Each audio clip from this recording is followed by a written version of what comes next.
out. I'm like, and you're turning it down for what? Turn down. My whiteness cannot answer that question, no, sir. I don't know why you played that. Turn down for what? I'm still trying to figure that out. Turn down for what? Turn down service? Maybe. Turn down service. That'll be all right. Do we do that anymore? Turn down service? What the hell? I turn down service all the time. Yeah, turn down service all the time. Verizon, T-Mobile, Ashley Madison, whatever, you turn down service, but, my gosh, Clay, 69, right? Yeah, I don't think he's 69. He's gotta be a little older than that. He was telling me about that time, though, that time, what was it? It was a wedding, that, somebody turned water into wine. Oh, yeah, that's right, you drank, wine with Jesus that one time. Yeah. That was a hoot. But I was thinking, you said you had a pet cat. The only time I figured you'd have a pet cat, though, would be like in Egyptian times, though, like when you were real young, and celebrate them as a god and everything like that. But let's see, how old is Clay still? Let's see here. No, your cat. Everybody familiar with Captain America, like his story and stuff like that? Well, buckle in here, you're going to hear it anyway, though. No, he was a hero from, like, the World War II, got frozen, woken up in modern times, though, right? Clay happens to be the person, he happens to be like Steven Rogers if he hadn't gotten frozen. So, I mean, he's still kicking around, we just don't want to tell him anything. He's like, come here, Red Skull. I don't know, he still wants to knock out Hitler. Surprise, he's already knocked himself out, though, so. Oh. I know it's sad. I know, we'll touch on this real quick. Big David Bowie passed away, right? Yeah. It was really sad. And he was also 69 as well, too. You know that, Clay? No. He was 69. So we look at David Bowie, and we look at Clay, both 69. And that's just a testament to plastic surgery. Like, maybe you might want to get signed up for that. $7,700 for hearing aids?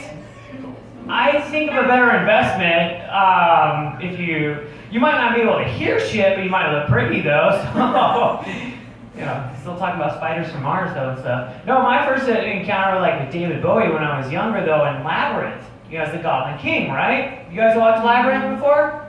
No. Nobody's watched Labyrinth? What the hell is wrong with you? Watch that shit. I'm shutting this shit down. Yeah. I don't want to go home. No, because he was, as David Bowie was, he was he dressed very eccentrically, and when I saw him in Labyrinth as a kid, I was like, oh, okay, that's cool. He played the part. That's cool. I didn't realize, as a kid, I'm like, when it was outside the movie, I'm like, oh, he's still in character. What's this? This guy's fantastic, though, so, maybe rest in peace, though, and, yeah, David Bowie, everybody, but, so, I got a lot of comments as far as my facial hair goes, my beard. I had one guy come up to me, and he said, hey, why are guys growing beards all of a sudden? Are you, Muslim and stuff? And I was like, oh, whoa, wait a second. Muslim? That's what we're going to go with? There's a myriad of different things that you could have said. It could have been maybe a tough biker, or Amish Mafia, or Abraham Lincoln, wannabe, or something like that. He could have gone with all that. And I was like, you ignorant fool, come on. He's like, look, I just want to make sure you're not blowing up the place. I'm like, look at me, I'm lazy as fuck. The only thing I'm going to blow up is the bathroom, with my stench, is what I'm saying, though. And he's like, well, Jesus, you didn't have to take it that far. And he's like, no, it's not Jesus, it's Muhammad, okay? A little hot snack bar or whatever. No, it's gone bad too, where I've had somebody come up to me, he's like, hey, you remind me of my friend Al. I'm like, oh, is Al a cool dude? He's like, yeah, Al Qaeda. And I'm like, fucking really? All right. No, and even today, just happened today, I had these couple older ladies that was helping out today, and they come up to me and it's like, are you Ravi? I'm like, the fuck?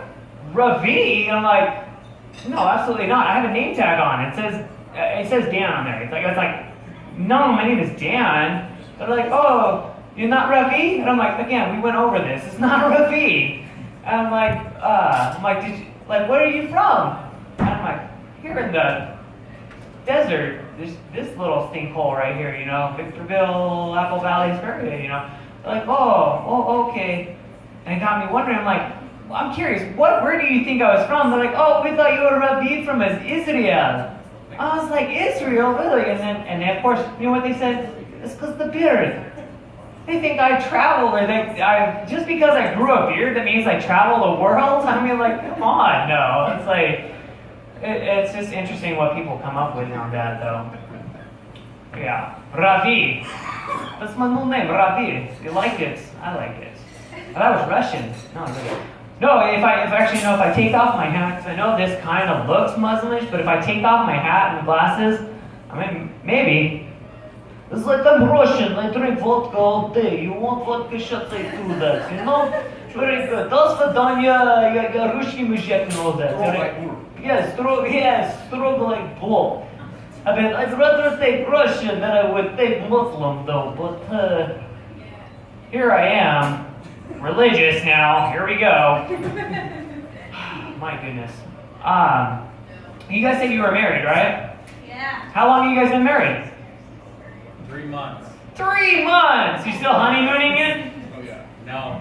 Oh, shit! They're like, after 3 months, they felt like, fuck that, you know, old and tired, that's it, though. Wow, not honeymooning after 3 months. You know, the reality kicked in already, though. Now, I've been married 3 years, though, but I got a little story for you guys, if that's okay. It's about getting a ticket. Have you guys ever gotten a ticket before? Yeah. She has. What'd you get a ticket for? I'm gonna put you on the spot. What'd you get a ticket for? Running a light. Running a light. What was so important that you had to run a light, though? Nothing. Nothing. So you deserved it, right? I run a light to, you know, make sure like I get to like the next fast food place or something like that, or go catch Star Wars or some shit like that. You know, I'd run a red light for that. You know, sure, I'll pay it, whatever. No, I got a ticket like a couple years ago. It was texting while driving, actually. Yeah, I thought updating my Facebook status with a cat video was more important than people's lives. And nonetheless, it was in a school zone. So the future doesn't matter to me when cat videos are on the line. Fuck that. Woo! So yes, of course I got pulled over. Yes, I did get a ticket though. But it was funny though, as the cop was writing me the ticket though, I get a text though. And I look at him, and I look at my phone, and I'm like, I'm not falling for that shit, so I'm not getting to it one day. He's like, here's your ticket. I'm like, fuck. So, and actually it was a text from my wife, and she was asking like where I was at, because I was a little bit late. And I was thinking about this, and I'm like, okay, you know, I don't want her to have this upper, higher moral ground. I don't want her to have something on me. So I'm not going to tell her about this, you know? So, like in the next few days, go down to the courthouse, I paid the ticket. So the only people that knew about it were the cop, myself, and the person I paid the ticket to. However, I go home one day, and my wife, she's like, hey honey, how are you? I'm like, good, what's up? She's like, you'll never guess this site I found. You can actually look up people's public records. So if you didn't know, tickets are public record, by the way. So I don't think you shouldn't hide that shit underneath the rug. So I'm already sweating already. So she looks up her name and her case and everything, and it says on there as far as her, because she got a ticket for speeding and stuff a while back. So it says on hers it was dismissed. I was like, that has a nice ring to it, you know, classes, dismissed. Mr. Fresh, from jury duty, you are dismissed. I'm like, that's cool. So then I go, she's like, yeah, look up your name. Uh-huh. So yeah, texting while driving, huh? Yeah, who was she? I'm like, hold on, you remember that cat video? I mean, I had to pay $150 for that. Yeah, bet it was worth it. But no, what got me more upset is like right next to my case number, you know what it said? Convicted! It said I was convicted. I went and paid that stuff. You know, I went and I thought it would have been like, hey, he did his duty, he, you know, paid his ticket, whatever, you know, thumbs up emoji. I thought that would have been great. No, it said convicted. And what's going through my mind at that point is like, how many tear tattoos do I get for being a convict for, you know, that? I don't know. How many tears is it? I think 3 or 4. I get 3 or 4? Well, at least How much was the ticket? it was 150. Oh, it's 1.5. 1.5? Bullshit. But at least I know that I'm sad, though. Or as a payaso, as Clay would say, a sad clown. Shit. I gotta tell you guys, though, in life, There's something that you can maybe see on TV, you can read about it, people can tell you about it, and there's nothing that's gonna prepare you for something as far as life goes. And that, ladies and gentlemen, what I'm talking about is the first time you hear somebody with a voice box. You guys know what I'm talking about? When somebody's larynx are like so blown out that they have to have a box, like this little microphone to talk. I mean, yeah, you can have as much exposure as you can to it, but that will creep up on you, and you won't even know how to handle it. Like I was cashiering one time, and I was just going through my day, and I didn't even look up, and I was like, "Hey, sir, how you doing?" Out of nowhere, I hear, "Good, how are you doing today?" Now, on the outside, it was cool. I was fine. But mentally, I was just like, oh, shit. I was like, oh my gosh, I thought that was funny. And then I was sad, because I was like, oh, this poor guy has probably been through something. And then I was upset at myself. And I was like, why would I do that? That shame on me. But then it went back to being funny again. I was like, this is fucked up, though. Who has to have a voice box, though? And I was cool to the person, though. And I'm like, you having a good day today? He's like, oh yeah, I'm having a good day today. The battery level's high on this, so I can talk forever. Cool. All right, here's your receipt. Hope you have a good day. But no, that's something that you can never be prepared for in life, is somebody with a voice box. So that's crazy stuff, though. And if you were disappointed in that last joke, that's fine. Christy told me earlier she was disappointed in me. And you know what? I'm okay being... What? I said, you heard that? You said it right to my face, though. I mean, I might have had a drink or two, but you know what, though? No, what I'm trying to tell you, it's okay that I'm a disappointment, though, because if you're a disappointment in life, though, it means that, you have nowhere to go but up, though. If you're trying to reach for the stars, reach for the goal, and you're trying to be a better person, they're going to expect that out of you. If they look at me and they see a disappointment, they're like, well, he disappointed me, so no loss, no gain, whatever. So, and I won't pretend, want to do anything for anybody. Just, be a disappointment. That's all. So, if I do anything more than that, it means I'm trying too hard, and I gotta set the standard a lot lower. So, I'll say something, off color, something like a Aloha snack bar or something like that. Yeah. No, speaking about lowering the bar, though. Recently I just saw something. Here we go. Obama. He was talking to Anderson Cooper about taking away guns from Americans. Oh, I know. Ooh. Taking away guns from Americans and saying, hey, what about this conspiracy? Obama's like, this is a conspiracy as far as this goes. And he said, in my last year of presidency, I'm not going to leave something like that for the next guy. Bullshit. Leaving it for the next guy? Hell, a lot of us do that already. I do that all the time at work. That's why I work early shifts, though, is so that I can leave stuff for the next guy, because it's hilarious. I like to see people fail, though. Leaving it for the next guy to do, I'll set up a disaster right 5 minutes before I have to clock out. So that when I go to clock out, they're like, oh, dude, there was a mess, and it's got to get taken care of. I gotta go, clock out, done. So who doesn't get that kind of satisfaction for leaving shit, for somebody else to do, though? It's like, you can't lie about that, you feel disappointed about that. No, you get a little bit of euphoria from doing that. And especially as well, too, maybe more guys, maybe some girls on this, though, about clogging a toilet. Yeah, especially if it's not necessarily at home or anything like that, and you clog a toilet, they're like, well, that's somebody else's shit to deal with, literally. So, feel good about that. Like I said, I gotta lower the bar for everybody, so I gotta make sure that I'm not, achieving any standards here, though. And especially too, that's it's sad to say though, but single women out there or single moms out there, that's what guys do. They say you know what though. I'm leaving this shit for you. You got that to handle? Okay. So, I'm not saying that Obama's he's lying as far as that goes. He's leaving, he doesn't want to leave anything for somebody else to do. We all do it, so don't kid yourself. Like a lead balloon, I think that went over, so. But, as it is, Happy New Year, everybody. Happy New Year. One person's only happy about this new year. Everybody else is disappointed, though. That's why we're drinking tonight, right? We're drinking, right? We're doing good? Yeah. What are you guys drinking over there? Oh, we were drinking. You were drinking Just had some margaritas. margaritas, because you say you're Hispanic, right? Yep. You don't have to fall in stereotype. You can have yourself a shot of Jack or something like that. All right, if you think, what kind of drink do you think I drink? If you were to say so.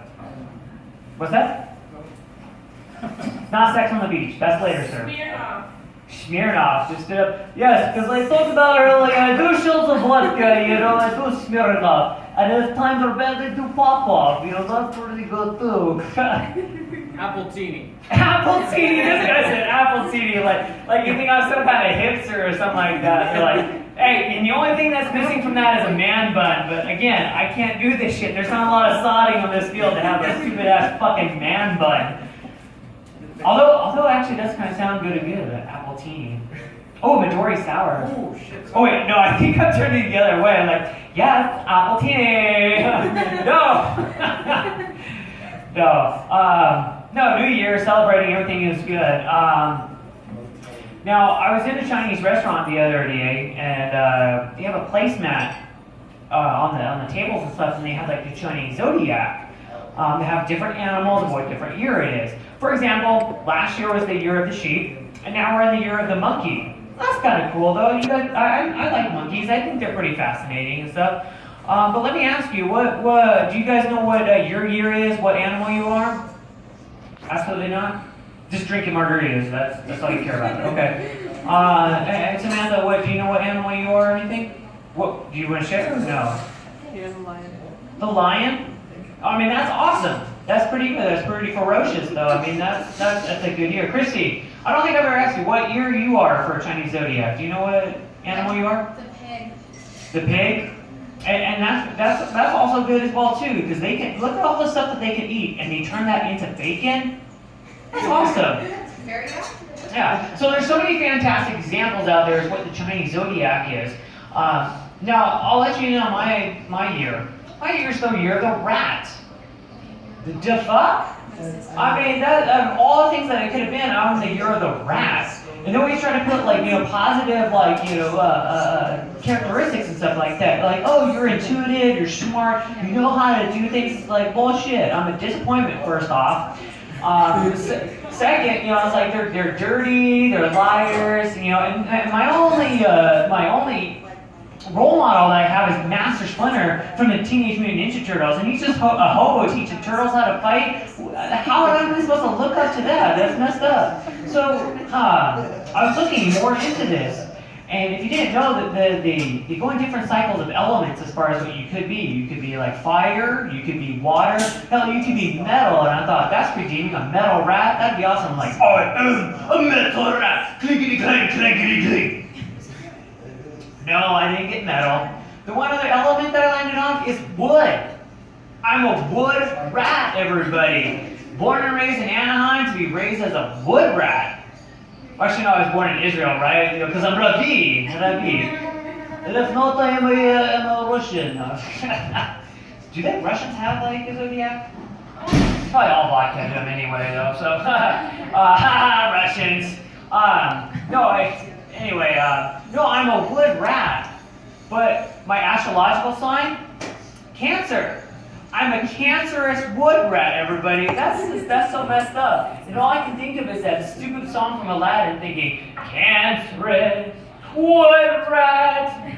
I don't believe that. If only they look closer, would they see a poor comedian? No, just a disappointment.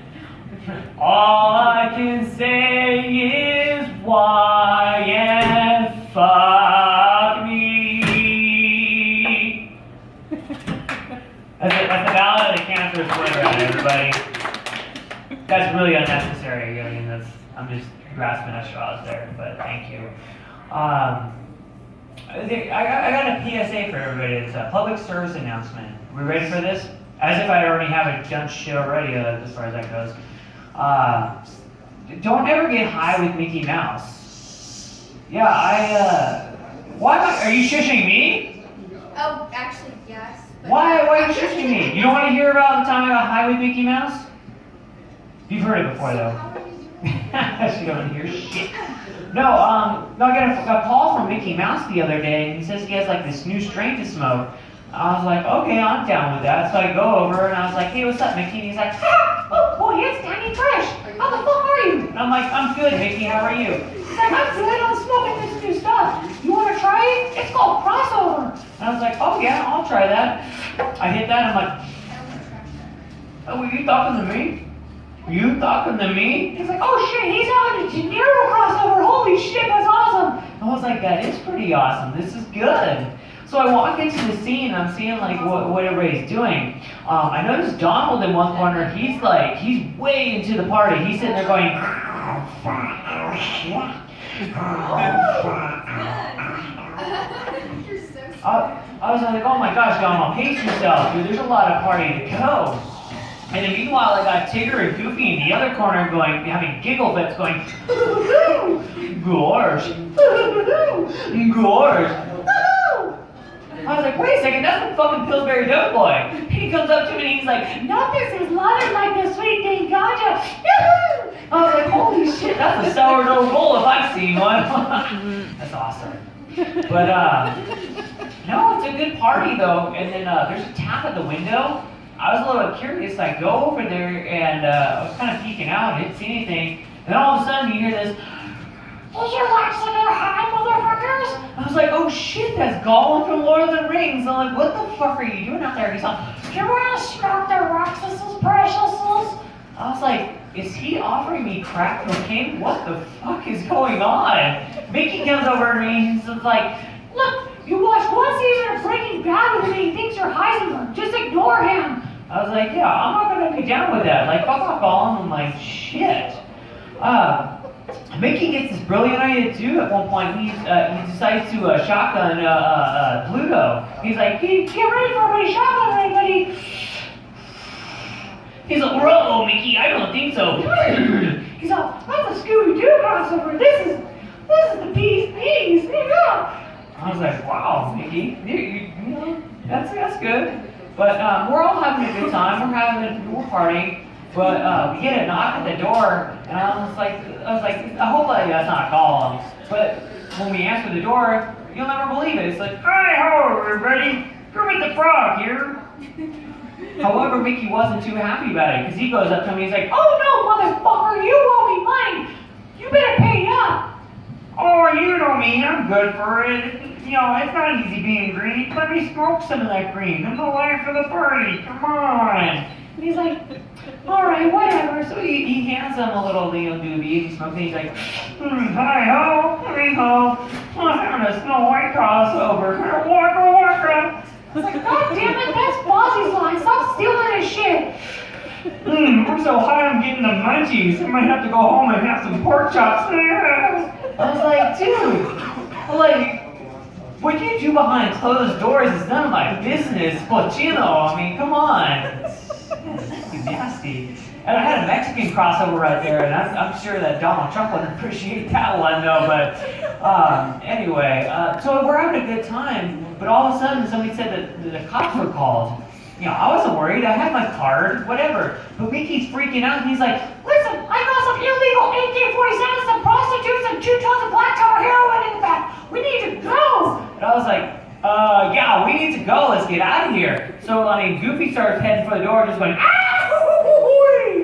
and then we see that there's a magic carpet. We all hop on it and get the heck out of there. And I'm doing a head count, and I realized, I was like, hey, Mickey, we left Kermit. He's like, hey, remember how you owe me money? He's going down for the shit right now. That's fucking funny, isn't it? I was like, no, that's cold-hearted. Holy God, Mickey. So, and I thought Kermit, he went down for it, but, you know, I thought he would, you know, have a rough time in prison, but he's used to having, a hand up there, so he's actually doing pretty good in prison, though. But I'm just, that's a service announcement to you guys. If you have a chance to party with Mickey Mouse, don't do it. He'll ruin your day. He'll ruin your year. Holy shit! But anyway, that is my time. My name is Danny Fresh. Give you guys a hand for putting up with this shit. Make sure you tip Chrissy over there and give it up for your host, Clay, everybody. Thank you again, guys.